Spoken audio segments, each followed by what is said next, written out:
તો સાબરકાંઠામાં એક 15 વર્ષીય સગીરાએ બાળકને જન્મ આપ્યો। ધોરણ 10માં અભ્યાસ કરતી આ સગીરા સાથે દુષ્કર્મની ઘટના સામે આવી છે।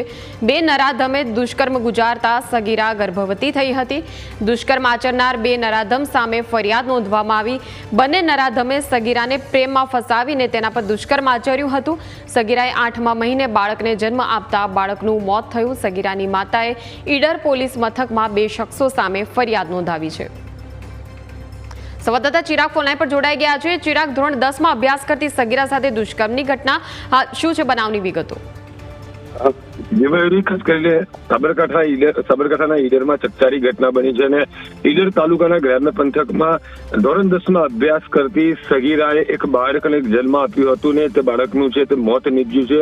ખાસ કરીને આજે ધોરણ 10માં અભ્યાસ કરતી 15 વર્ષીય સગીરા સાથે બે શખ્સોએ જે દુષ્કર્મ આચર્યું હતું ને દુષ્કર્મ આચર્યા બાદ તે સગીરા છે તે પ્રેગ્નન્ટ હતી ને ત્યારબાદ તેની જે ડિલિવરી છે તે 8મા મહિને બાળકને તેને જન્મ આપ્યો હતો। પરંતુ જે પોલીસ તપાસ કરી રહી છે ને જે આ બંને જે નરાધમો છે તે નરાધમોને પણ જેલના સળિયા પાછળ ધકેલાયા છે। તો જે પ્રમાણે પોલીસે તપાસ તો ધમધમાટ શરૂ કર્યો છે। તો જે આ બે નરાધમો છે તે સૌથી પહેલા યુવતીના સંપર્કમાં આવ્યા હતા ને તેને પ્રેમ જાળમાં ફસાવી તેની સાથે એકવાર નહીં પણ અનેકવાર દુષ્કર્મ આચર્યું હતું ને જે ખાનગી ગેસ્ટ હાઉસો હોય છે, હોટલોના રૂમ હોય છે ત્યાં પણ લઈ જવામાં આવી હતી।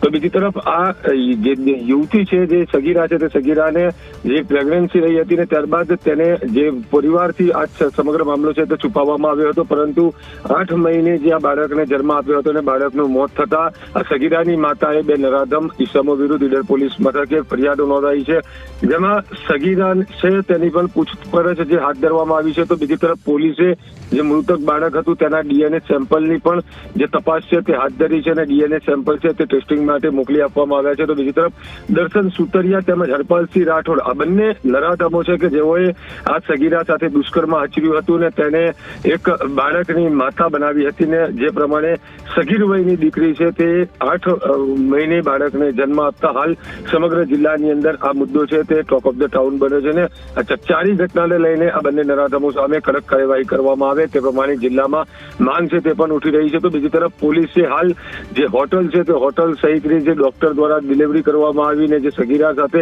સંપર્કમાં આવનાર બંને નરાધમો અલગ અલગ દિશામાં તપાસ તો ધમધમાટ શરૂ કર્યો છે। સાથે સાથે પોલીસે અલગ અલગ ટીમો પણ બનાવી છે અને આ નરાધમો સામે જે કડક કાર્યવાહીની આરંભાઈ છે અને કોઈ પણ ભોગ્યા સગીરાને ન્યાય અપાવવાનો પોલીસ તંત્ર પણ પ્રયાસ કરી રહ્યું છે। પરંતુ સૌથી મહત્વની બાબત એ છે કે જ્યારે પણ સગીર વયની દીકરી છે અને જે પ્રેગ્નન્ટ રહેતી હોય છે તેને દવા કોણે કરી, તેની ડિલિવરી છે તે કયા ડોક્ટર દ્વારા કરવામાં આવી ને ડોક્ટર સહિત જે પરિવાર દ્વારા અત્યાર સુધી જે આ નરાધમો છે તે લોકોની સામે ફરિયાદ કરવામાં કેમ વિલંબ રખાયો સહિતના અનેક મુદ્દા છે તે પણ આ પોલીસ સામે ઉઠી રહ્યા છે ને સાથે સાથે પરિવાર સામે પણ ઉઠી રહ્યા છે અને આ મુદ્દો ક્યાંક ને ક્યાંક પહેલા દબાવવાનો પ્રયાસ કરવામાં આવ્યો તે પ્રમાણેની પ્રાથમિક માહિતી છે તે પણ મળી છે। પરંતુ સદનસીબે આ ડિલિવરી થઈને બાળકને જન્મ આપ્યો અને જન્મ બાદ જ આ બાળકનું મોત થતા સમગ્ર મામલો છે તે પ્રકાશમાં આવ્યો હતો અને હાલ તેની માતાએ ઈડર પોલીસ મથકે ફરિયાદ નોંધાવી છે અને પોલીસે તપાસ પણ હાથ ધરી છે। જી મયુરી, બિલકુલ આભાર ચિરાગ સમગ્ર માહિતી બદલ।